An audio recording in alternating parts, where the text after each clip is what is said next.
Puji Tuhan, pagi ini kita memperingati Hari Pentakosta. Semoga yang hadir dan yang tidak hadir ingat. Ya, kadang kita itu lupa dan tidak menghiraukan ya, hari besar dari kekristenan. Semuanya hanya ingat Idul Fitri aja. Ya. Seharusnya kan orang Kristen ingat hari besar kita. Paskah, kenaikan Tuhan Yesus, dan hari Pentakosta. Ya. Dan hari Pentakosta itu sangat penting. Karena tanpa Pentakosta gereja pun tidak berdiri. Ya. Tanpa Pentakosta maka orang-orang yang percaya di dalam Kristus akan selamanya hidup dalam ketakutan dan menyembunyikan diri. Sehingga terang itu tidak akan bisa menerangi. Itu akan seperti terang yang diletakkan di bawah gantang tanpa Pentakosta. Ya. Sebenarnya banyak dari kita yang tidak menghiraukan atau sebenarnya tidak seberapa peduli dengan Tuhan. Sehingga hal-hal yang penting kita tidak pernah perhatikan. Ya. Kita itu ibaratnya sungguh seperti di dalam Mazmur 73. Bahwa kita berdiri di tepi jurang. Di mana di bawahnya batu-batu yang tajam siap menerima kita. Sungguh, ini hari-hari yang jahat. Sewaktu-waktu kita itu akan ada di dalam bahaya kalau kita tidak hati-hati. Para Rasul pasal yang kedua, ayat yang pertama mulai, judulnya singkat saja, Pentakosta. Tidak tahu apakah sekarang semua orang Kristen menganggap Pentakosta ini adalah hal yang penting atau tidak. Ya. Karena hal yang penting itu bukan hanya ada di dalam hati, tetapi hal yang penting itu pasti akan dimanifestasikan melalui kehidupan dan tindakan kita sehari-hari. Pentakosta, ketika tiba hari Pentakosta, semua orang percaya berkumpul di satu tempat. Tiba-tiba turunlah dari langit suatu bunyi seperti tiupan angin keras yang memenuhi seluruh rumah di mana mereka duduk. Dan tampaklah kepada mereka lidah-lidah seperti nyala api yang bertebaran dan hinggap pada mereka masing-masing. Maka penuhlah mereka dengan Roh Kudus, lalu mereka mulai berkata-kata dalam bahasa-bahasa lain, seperti yang diberikan oleh Roh itu kepada mereka untuk mengatakannya. Waktu itu di Yerusalem diam orang-orang Yahudi yang saleh dari segala bangsa di bawah kolong langit. Kita berhenti sampai sini dulu. Bahwa di sini dikatakan tiba hari Pentakosta. Ketika tiba hari Pentakosta, semua orang percaya berkumpul di satu tempat. Ayat ini bukankah sangat luar biasa? Ketika hari Pentakosta, semua orang percaya berkumpul. Semua yang percaya berkumpul di satu tempat. Artinya bahwa Pentakosta ini adalah sesuatu yang penting. Semua orang yang percaya berkumpul di satu tempat. Ingat bahkan ketika Yesus mati, para murid itu blingsatan kemana-mana. Mereka terpencar. Tetapi ketika hari Pentakosta, semua yang percaya kepada Tuhan Yesus itu berkumpul. Anda bisa bayangkan satu kejadian di mana orang-orang berkumpul. Itu hal yang penting. Para kenalan berkumpul ketika orang yang dikenalnya menikah. Itu adalah waktu yang penting bagi orang yang merayakannya, ya. Orang yang mengadakannya dan orang yang ikut merayakannya. Itu hal yang penting. Ya. Hari kemerdekaan, semua pejabat negara itu berkumpul di satu tempat. Semuanya seperti itu. Kenapa? Itu hari yang penting. Dan di sini hari Pentakosta dikatakan luar biasa kalau kita perhatikan sungguh-sungguh kata per kata di sini. Semua orang percaya berkumpul di satu tempat. Ini kalau peristiwa ini tidak penting dan tidak sangat penting, tidak mungkin. Ketika hari Pentakosta, semua orang percaya dikatakan. Semua orang percaya berkumpul di satu tempat. Dan ini adalah kumpulan yang sangat kecil loh. Ya. Karena yang ikut Tuhan Yesus kemana-mana Yesus pergi, itu selalu dikatakan berbondong-bondong. Berbondong-bondong. Ya. Yang menyaksikan Yesus naik ke surga, itu 500 orang. Tetapi pada hari Pentakosta, hanya 120 orang yang berkumpul. Berarti yang berbondong-bondong itu tidak masuk dalam kategori orang percaya.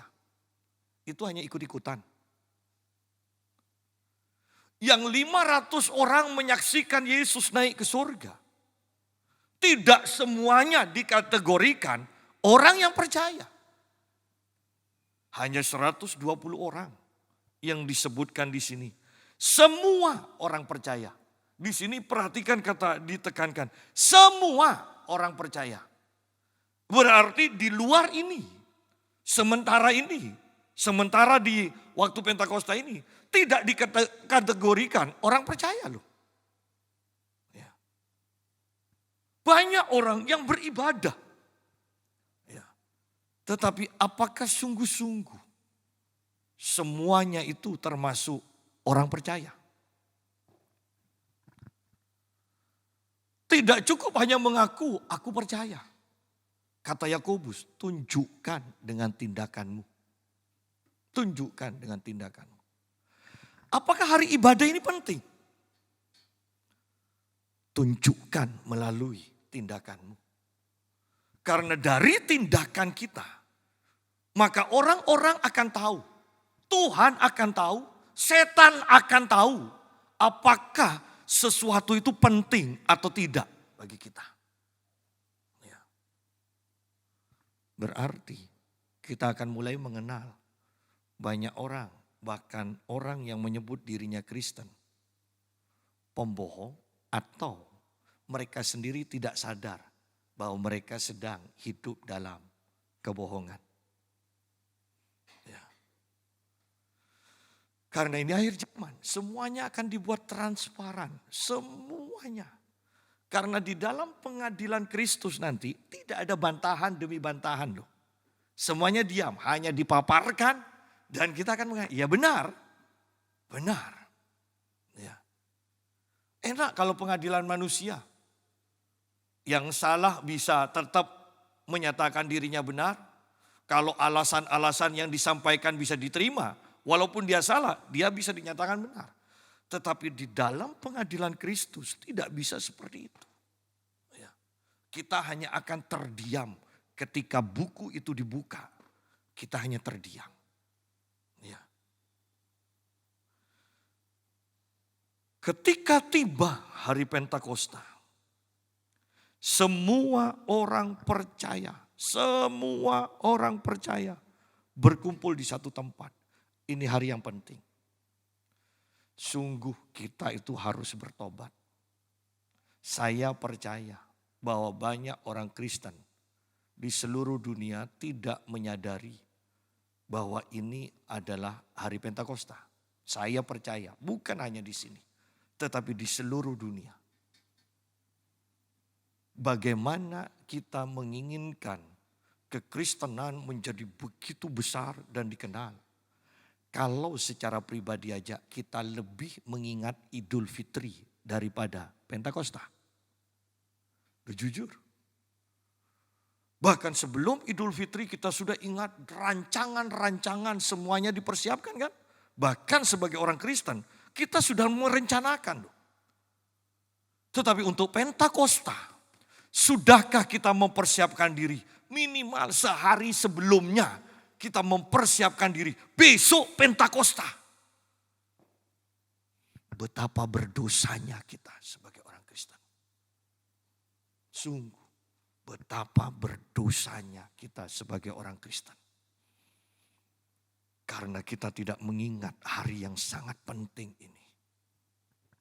Di hari Pentakosta, pertanyaannya, sedang ada di mana dan sedang apakah orang-orang Kristen yang menyebut sebagai orang percaya? Di manakah? Di manakah? Oh, ini penting. Ini jelas di sini dikatakan semua orang percaya berkumpul di satu tempat. Ketika tiba hari Pentakosta. Dan ini adalah hari Pentakosta.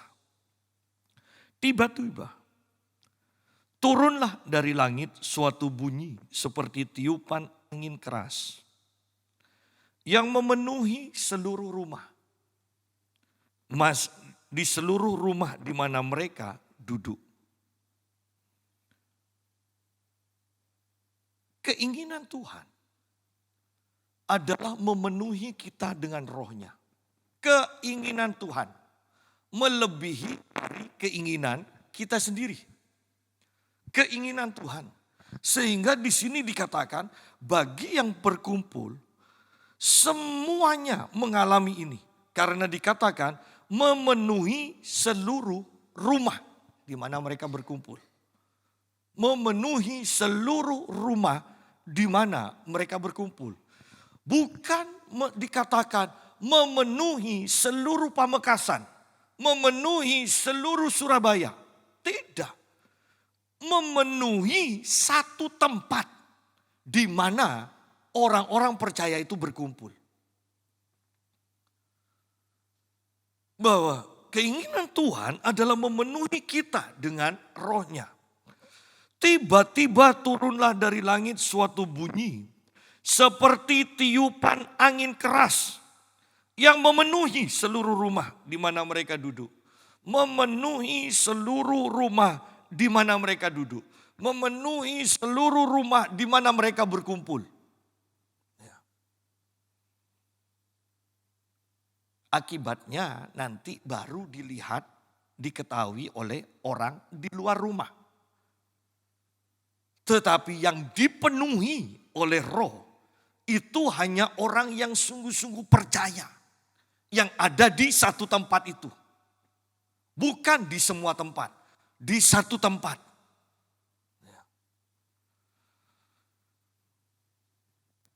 Dan tampaklah kepada mereka lidah-lidah seperti nyala api yang bertebaran dan hinggap pada mereka masing-masing. Kita dulu selalu mengartikan lidah-lidah api itu sebagai kuasa. Ya, tidak salah. Tetapi saya tertarik dengan kata lidah. Bukankah kalau kita haus juga, ya, lidah kita memegang peranan penting. Semakin haus, lidah kita semakin kering. Semakin haus, semakin panas. Apakah ini kebetulan disebut lidah api?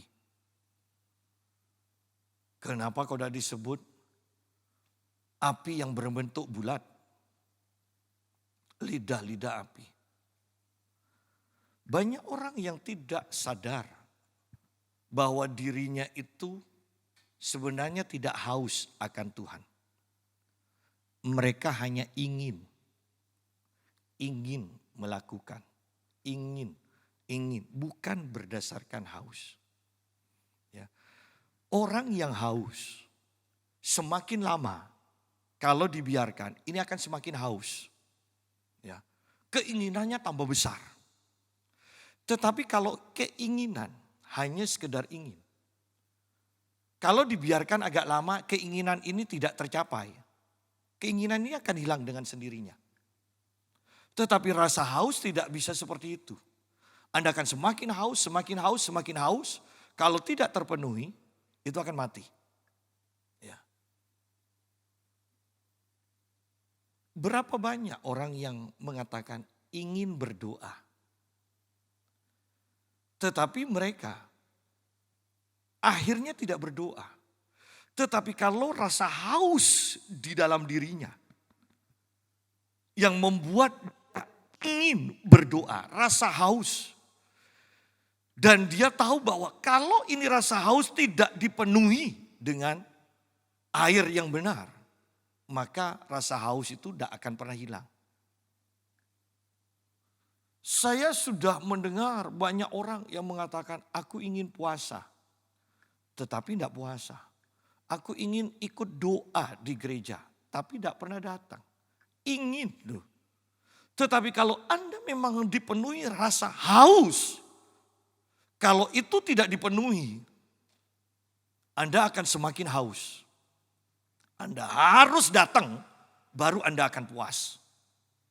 Kalau hanya sekedar keinginan, tidak dipenuhi dalam beberapa waktu, maka engkau akan melupakannya. Ya. Saya belajar soal ini dari beberapa orang. Aku ingin melakukan ini, tapi kok tidak melakukan dan tidak ada efek apa-apa tuh. Karena itu hanya sekedar ingin. Tetapi rasa haus tidak seperti itu. Ya, rasa haus tidak seperti itu. Ada satu pengkhotbah yang mengatakan di YouTube, kata-katanya bagus begini. Bahwa kita itu butuh Tuhan. Dalam khotbahnya, cuplikan khotbahnya dia katakan begini. Ketika Tuhan mau menciptakan pohon, dia tidak berfirman kepada pohon. Pohon bertumbuhlah, enggak. Dia berfirman kepada tanah, dikatakan. Ketika Tuhan mau menciptakan ikan, dia tidak berfirman supaya ikan jadi. Tetapi dia berfirman kepada air untuk memunculkan ikan. Tetapi ketika dia mau menciptakan manusia, dia berbalik pada dirinya sendiri.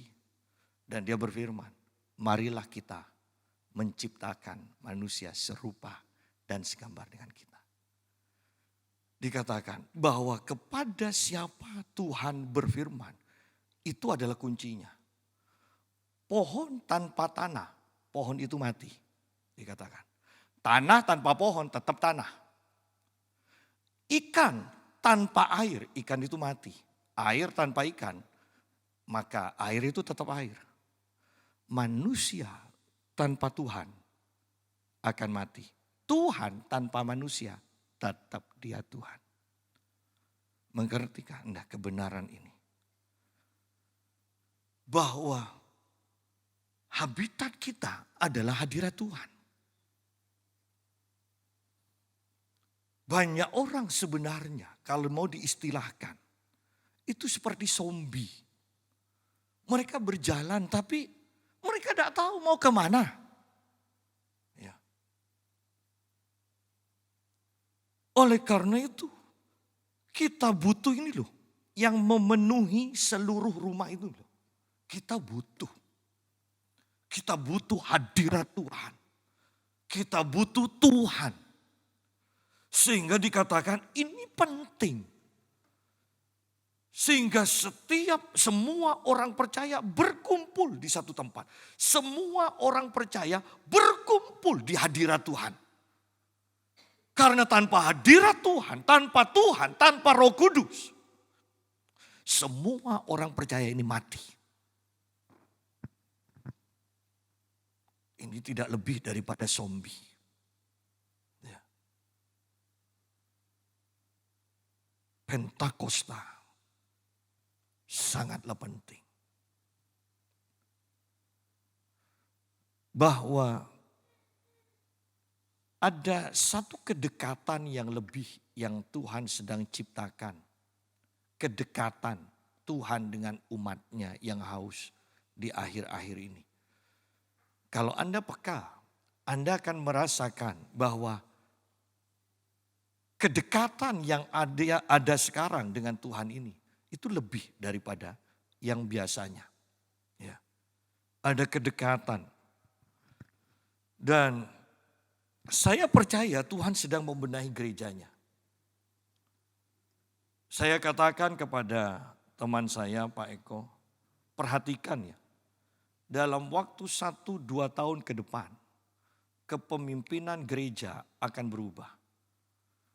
Kalau dahulu sampai sekarang, pemimpin-pemimpin gereja itu dipenuhi dengan orang-orang yang begitu terkenal, hidup dalam kemewahan, sepertinya tidak tersentuh. Ke depannya, orang-orang akan puas hanya dengan Tuhan. Dan semakin mereka dekat dengan Tuhan, mereka akan semakin sederhana hidupnya. Dan orang-orang seperti ini yang akan menjadi pemimpin-pemimpin di masa depan. Gereja akan dipimpin oleh orang-orang yang mempunyai gaya hidup sederhana.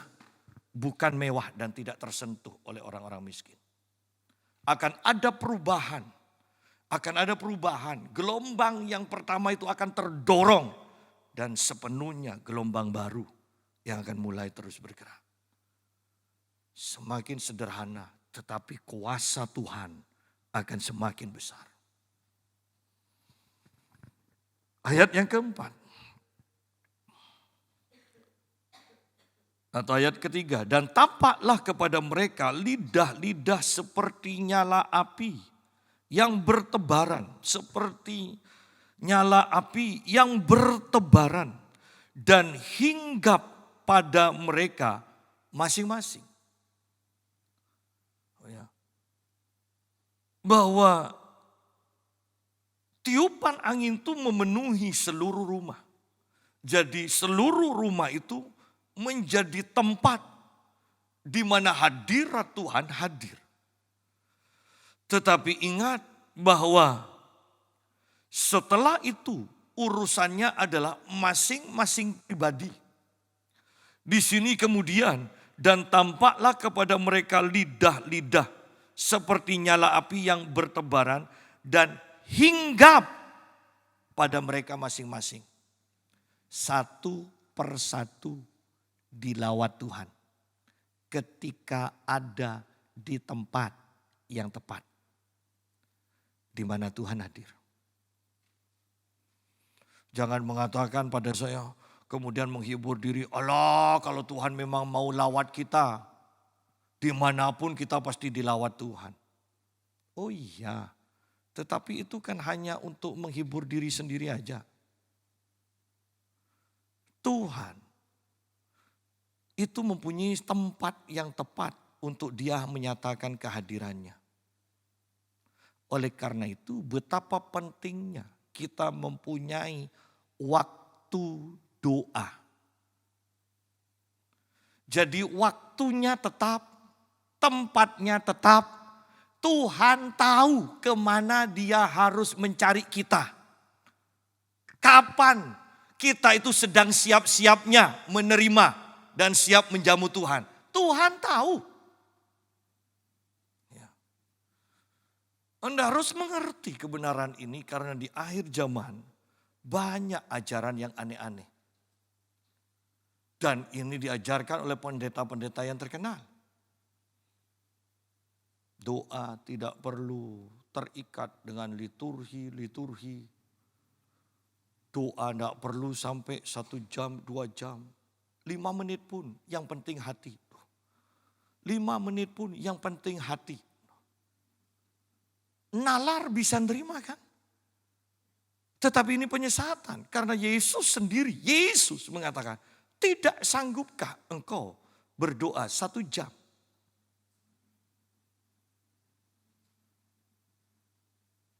Kita mau ikut yang mana? Waktu pendisiplinan, waktu keintiman kita harus punya. Setelah itu masuk dalam kehidupan sehari-hari, kita ngomong biasa, ya kan? Waktu bersama istri, waktu bersama suami, kita bisa berjam-jam kalau ngidul. Tapi kan kalau hanya untuk ngambilkan, yang ambilkan gunting, yang tidak perlu berjam-jam kan? Muter dulu, menciptakan suasana keintiman baru. Ya. Saya mau ajarkan bahwa ini loh kehidupan doa. Ada waktu keintiman, ada waktu praktis. Ya. Jangan dicampur adukkan.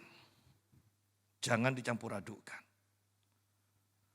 Oleh karena itu saya bahkan melihat bahwa dengan banyaknya sekarang persekutuan doa, pada akhirnya awalnya baik, pada akhirnya membawa ketidakbaikan. Anda bisa bayangkan persekutuan doa, sebentar pengkhotbah A datang, pengkhotbah B datang, pengkhotbah C datang. Yang satu ngajarkan A, yang satu ngajarkan B, yang satu ngajarkan D. Bagaimana bisa bertumbuh? Anda bisa bayangkan potnya Anda sebaik mungkin. Sayang kan kalau punya 7 pot dalam seminggu tidak dipakai yang 6. Hari ini ada di pot 1, ini sayang, pot yang kedua kok lebih bagus. Besok hari Selasa pot yang kedua, cabut, kasih pot yang kedua. Besoknya lagi, aduh ini kok lebih antik ya, cabut lagi, masukkan. Kira-kira bisa bertumbuh atau tidak? Dan itulah model kekristenan sekarang. Kita mendapati orang-orang, saya secara khusus bisa mendapati orang yang pergi ke persekutuan doa seminggu bisa 3 kali. Tetapi tidak bisa apa-apa dan tidak mengerti apa-apa.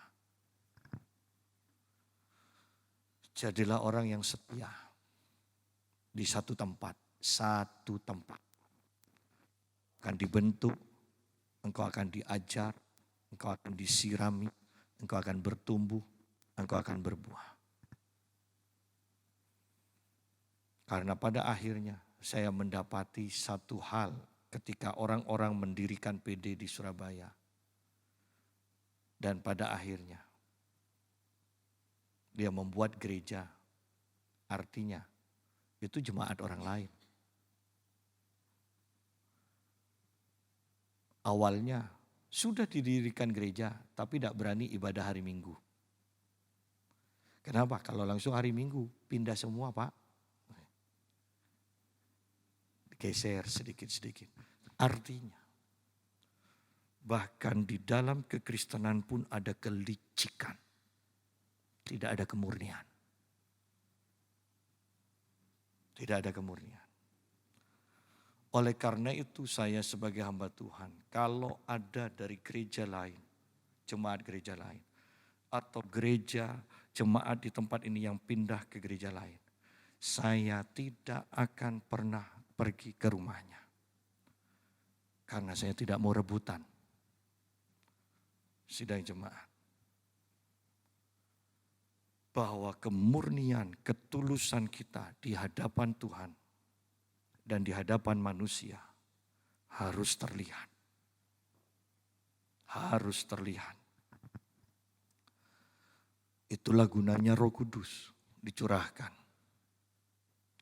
Semakin kita dekat dengan Roh Kudus, hati nurani kita semakin mudah berbicara, menjelaskan, mengajar, menegur kita. Sehingga kita selalu hidup dalam kebenaran. Bukan dalam penipuan. Bukan dalam penipuan. Banyak orang Kristen menganggap kerohaniannya aman-aman saja loh. Bahkan dengan begitu mudahnya tidak beribadah. Dengan kehidupan tanpa doa. Mereka merasa orang Kristen. Yang penting kan tidak berbuat salah. Kenapa banyak orang mengatakan yang penting kan tidak berbuat salah. Tapi kalau tidak mengikuti aturan Tuhan, tidak mengikuti pimpinan Roh Kudus, ada yang salah di dalam kita. Kenapa kita mengatakan, yang penting kan tidak berbuat salah. Kita mau membenarkan diri kita. Sebenarnya hati kita sudah tidak murni ketika kita sudah mengatakan seperti itu. Ya. Gunanya Roh Kudus, Dia akan pimpin kita, Dia akan tegur kita, Dia akan ajar kita, Dia akan selalu berbicara. Ketika kita melenceng sedikit, Roh Kudus akan berbicara. Dan Pentakosta itu berbicara tentang pertobatan. Kalau Anda perhatikan kitab Yoel, itu intinya tentang Pentakosta. Ya, kitab Yoel. Anda akan selalu mendapati di sana berbicara tentang berbalik kepada Tuhan, mulai merintih, mulai meratap, ya. Berbalik. Kenapa harus berbalik? Berarti posisi kita selama ini sudah tidak menghadap kepada Tuhan lagi, berbalik pada Tuhan. Kehidupan kekristenan yang benar tidak mungkin kalau dulu engkau beribadah seminggu 1 kali atau 2 kali lah sebagai contoh. Kemudian engkau menganggap dengan mengurangi waktu ibadah engkau menganggap tidak ada masalah. Tuhan ngerti kok kesibukan saya. Ini ada masalah besar loh, tapi kita sudah hidup di dalam penipuan diri sendiri. Ya. Loh dulu rajin, dulu pelayanan, kok sekarang mulai berkurang? Enggak kok, hati saya tetap untuk Tuhan. Loh Anda bisa percaya seperti itu? Dengan pasangan, misalnya pasangan Anda. Sekarang, walaupun Anda tahu misalnya jam 5. Pulang kantor, pulang kerja. Kemudian sekarang, lu kok udah nyampe rumah? Sekarang kok sudah jam 9 malam baru pulang ke rumah? Ditanya, kerja Pak? Sampai jam berapa? Jam 5. Kok pulang sekarang? Tidak ada, sumpah aja.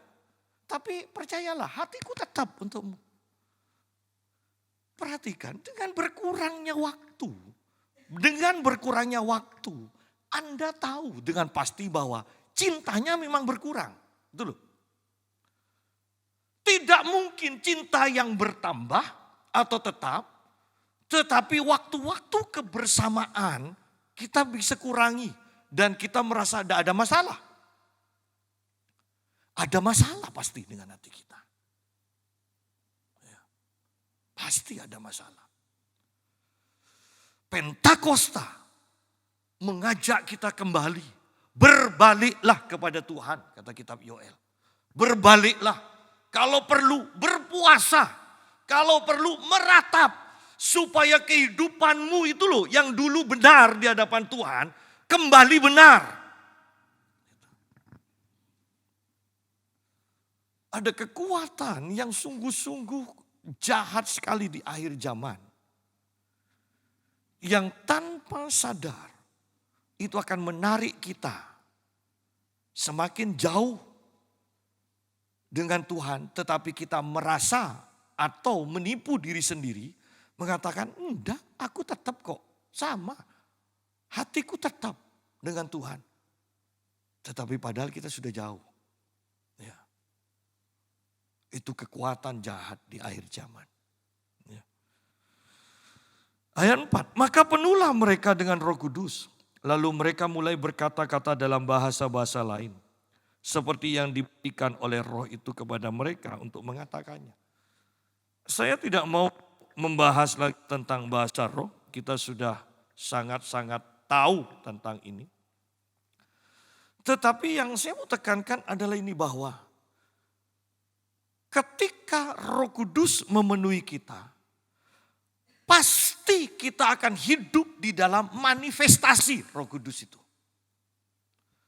Tidak mungkin kita mengatakan kita dijamah Roh Kudus, dipenuhi Roh Kudus, digerakkan oleh Roh Kudus tanpa manifestasi.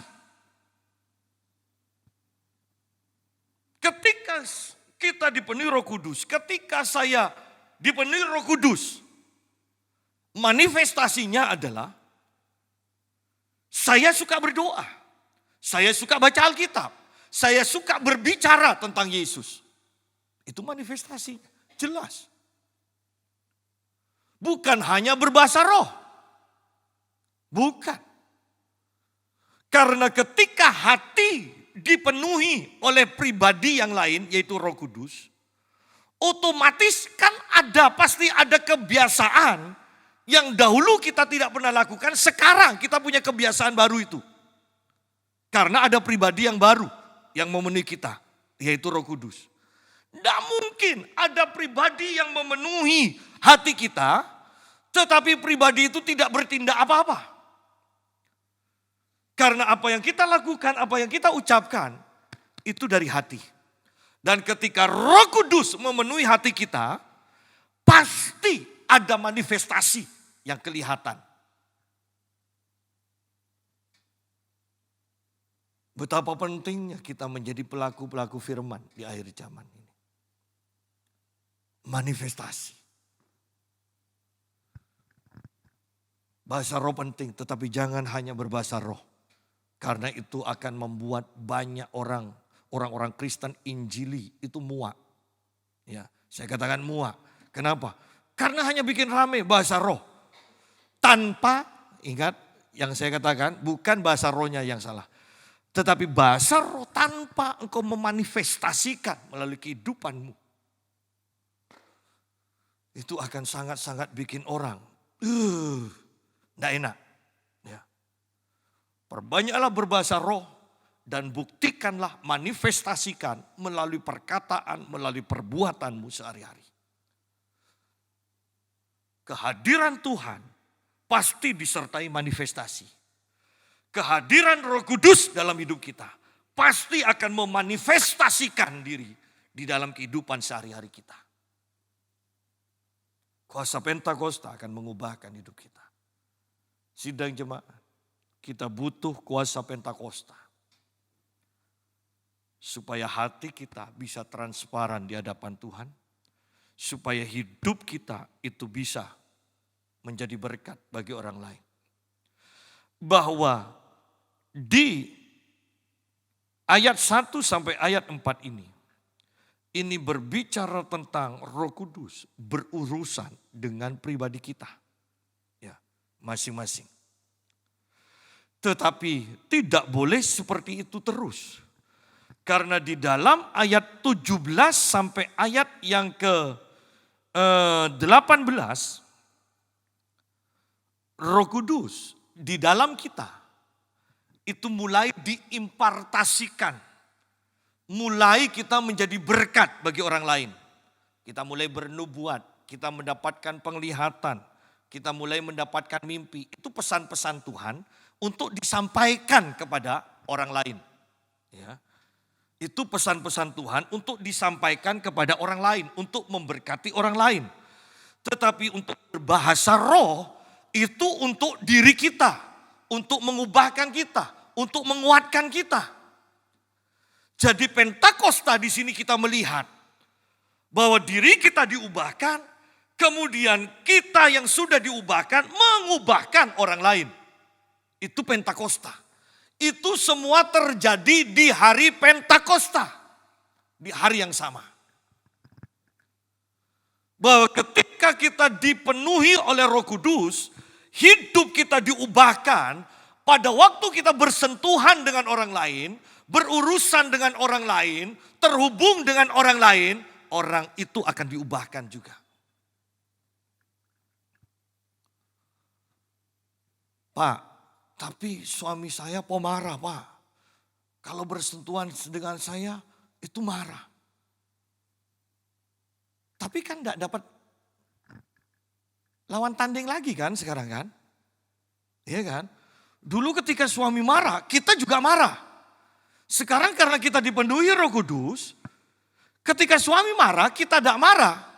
Kan sudah berubah kan? Sudah berubah. Lama-lama ketika engkau diam, Petrus katakan, melalui tingkah lakumu, suamimu akan diubahkan, akan dimenangkan bagi Tuhan. Karena kita sudah diubahkan. Kita sudah diubahkan. Pertanyaannya, dari kita menjadi orang Kristen atau bahkan dipenuhi Roh Kudus, sampai sekarang,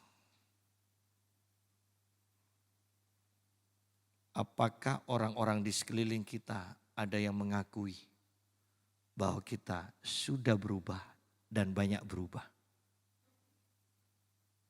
Bukan pelin-pelan loh ya. Dari jahat ke baik, kembali ke jahat lagi, kembali ke baik, setengah jahat, baik lagi, kembali ke jahat, jangan. Tetapi terus berubah, terus berubah, terus berubah. Kalau tidak ada perubahan, artinya Roh Kudus belum memenuhi kita. Pak, tapi saya berbahasa roh. Bisa asli dari Roh Kudus, bisa hanya ikut-ikutan. Karena pada akhirnya perubahan manifestasi secara jasmani ini itu yang sangat penting. Ya. Jangan berhenti berdoa dalam bahasa roh. Tetapi yang saya mau tekankan, itu harus sampai mengubahkan hati dan tubuh jasmanimu. Apa yang akan kau lakukan. Untuk berubah sukar. Oleh karena itu kita butuh Roh Kudus. Terlebih penting, Alkitab katakan siapa yang bisa menguasai lidah? Tidak ada kecuali Tuhan. Oleh karena itu, kepenuhan Roh Kudus itu yang dikuasai terlebih dahulu lidah. Supaya dengan lidah dikuasai oleh Tuhan, maka seluruh tubuhmu, seluruh hidupmu akan dikuasai oleh Tuhan. Jangan remehkan bahasa lidah. Ingat Yakobus katakan siapa yang bisa menguasai lidah. Orang yang bisa menguasai lidah, maka bisa menguasai semuanya, dikatakan. Bahwa dengan Roh Kudus kita menguasai lidah kita, maka kita bisa menguasai seluruhnya. Ayat yang kelima. Waktu itu di Yerusalem, diam orang-orang Yahudi yang saleh dari segala bangsa di bawah kolong langit. Perhatikan kata, dari segala bangsa. Di Yerusalem, segala bangsa berkumpul. Artinya bahwa Pentakosta ini diperuntukkan untuk menjadi berkat bagi seluruh bangsa di seluruh dunia. Dikumpulkan perwakilan-perwakilan dari seluruh bangsa dikumpulkan di satu tempat. Diberikan pengarahan. Bukankah ini penting berarti? Ya. Ini penting. Yesus mati di kayu salib penting. Penting. Tetapi ingat. Bukan seluruh bangsa yang hadir pada waktu itu.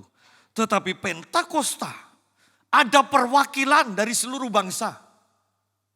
Ada perwakilan. Waktu itu di Yerusalem diam orang-orang Yahudi yang saleh dari segala bangsa di bawah kolong langit. Ya. Kelihatannya orang Madura kalah dengan orang Yahudi. Oh, kita kan taunya, di mana-mana pasti ada orang Madura. Anda mau ke Kalimantan, ke Sumatera, ke Malaysia, kemana, ke Arab Saudi, ada orang Madura. Ya. Mau ke Korea, ada orang Madura. Ya. Tetapi rupanya tidak tahu di Afrika ya. Tetapi orang-orang Yahudi hebat. Dari segala bangsa di bawah kolong langit. Ini orang-orang Yahudi yang saleh. Kumpul di hari Pentakosta. Kok bukan di hari Paskah? Kok di hari Pentakosta? Berarti kan hari Pentakosta ini penting kan? Sangat penting. Kalau sampai orang-orang Yahudi bisa kumpul semua. Datang di hari Pentakosta. Ini penting. Betapa berdosanya ke sebagian orang Kristen. Karena menganggap hari Pentakosta itu kurang penting. Lihat. Waktu itu di Yerusalem diam orang-orang Yahudi yang saleh dari segala bangsa di bawah kolong langit. Ketika turun bunyi itu, berkerumunlah orang banyak. Mereka bingung karena mereka masing-masing mendengar rasul-rasul itu berkata-kata dalam bahasa mereka sendiri. Sidang jemaat, ingat, bukan tanggung jawab orang-orang dunia untuk mendekat kepada kita, kepada gereja. Tetapi tanggung jawab gereja untuk mencari dan mendekat kepada mereka, untuk memenangkan mereka. Lihat di sini, ketika turun bunyi itu, berkerumunlah orang banyak, mereka bingung karena mereka masing-masing. Mereka, ya bukan orang percaya itu, orang Yahudi itu semuanya, mereka masing-masing mendengar rasul-rasul itu berkata-kata dalam bahasa mereka sendiri. Artinya kan sebenarnya begini, bahwa rasul-rasul itu yang mendekatkan diri kepada mereka dengan bahasa mereka. Ya, yang dari Ethiopia pakai bahasa Ethiopia, yang dari Arab pakai bahasa Arab, ya. Jadi rasul-rasul itu yang mendekat kepada mereka dengan bahasa yang dimiliki bangsa-bangsa ini masing-masing itu. Ya.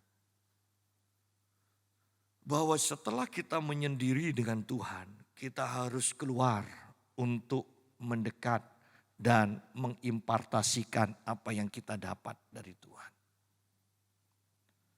Ya. Jangan di luar terus, jangan di dalam terus. Di dalam dipenuhi dengan Tuhan, kemudian keluar untuk mengimpartasikan, menyalurkan apa yang kita dapat dari Tuhan. Kalau kita hanya nunggu, Tuhan kirimkan jiwa-jiwa, Tuhan kirimkan jiwa-jiwa. Tidak ada ayatnya. Tidak ada ayatnya. Ya. Kita yang harus. Ya. Hanya pengamen aja yang mendekat, hanya pengemis saja yang mendekat. Tapi kan kalau bukan pengamen, bukan pengemis, kita mau bagi-bagi. Kita yang harus mendekat ke mereka kan. Ya. Kita memiliki kuasa Tuhan. Kita mau bagi-bagi kuasa Tuhan. Kita yang harus mendekat. Tetapi ingat, jangan mendekat tanpa terlebih dahulu berdiam bersama Tuhan. Ya.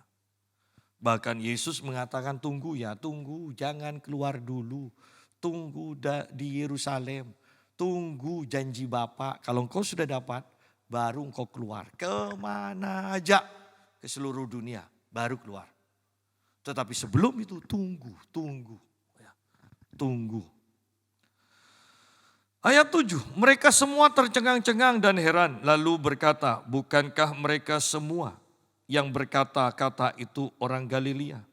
Bagaimana mungkin kita masing-masing mendengar mereka berkata-kata dalam bahasa kita sendiri, yaitu bahasa yang kita pakai di negeri asal kita.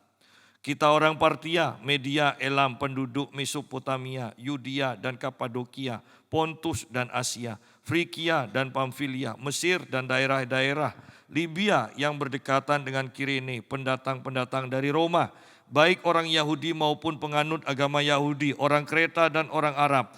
Kita mendengar mereka berkata-kata dalam bahasa kita sendiri tentang perbuatan-perbuatan besar yang dilakukan Allah.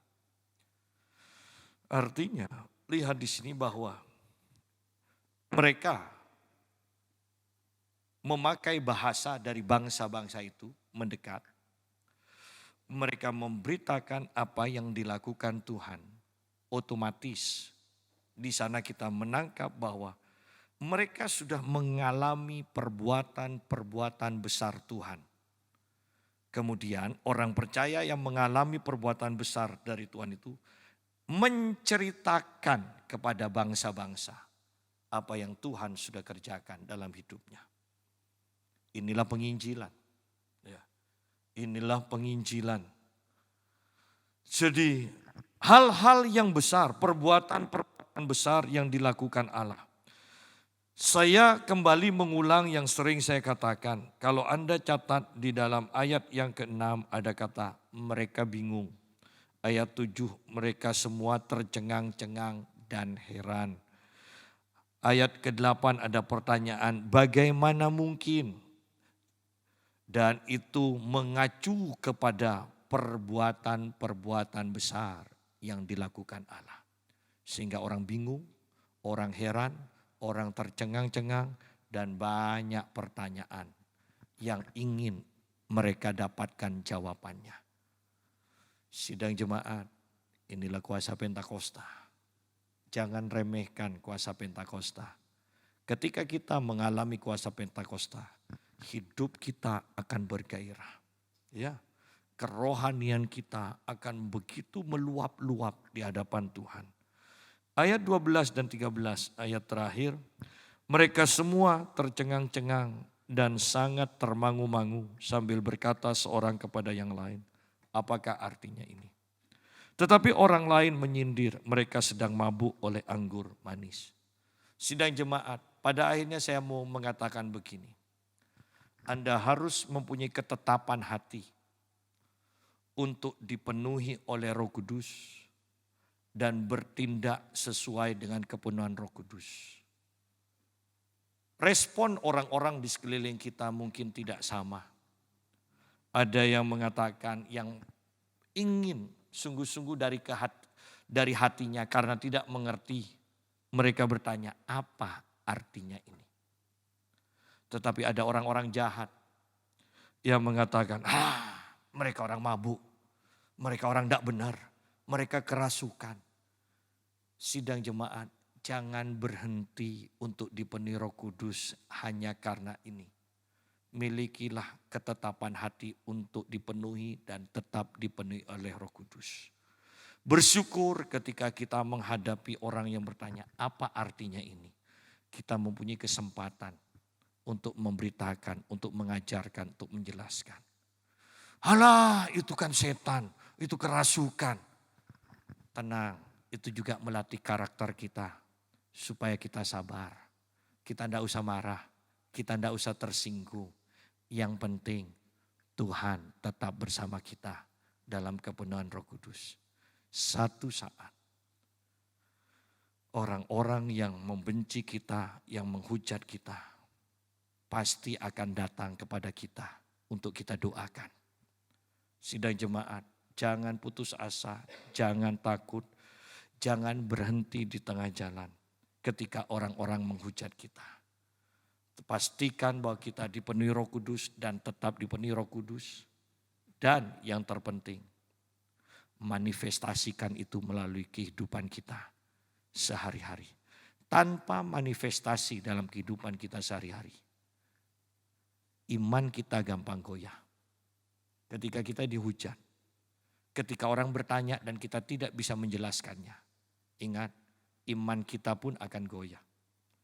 Tetapi ketika kita memanifestasikan apa yang kita alami secara jasmani, kita mengalami, kita diubahkan, kita diberkati, kita mempunyai kuasa, kita melihat itu terjadi semua. Orang mau ngomong apa?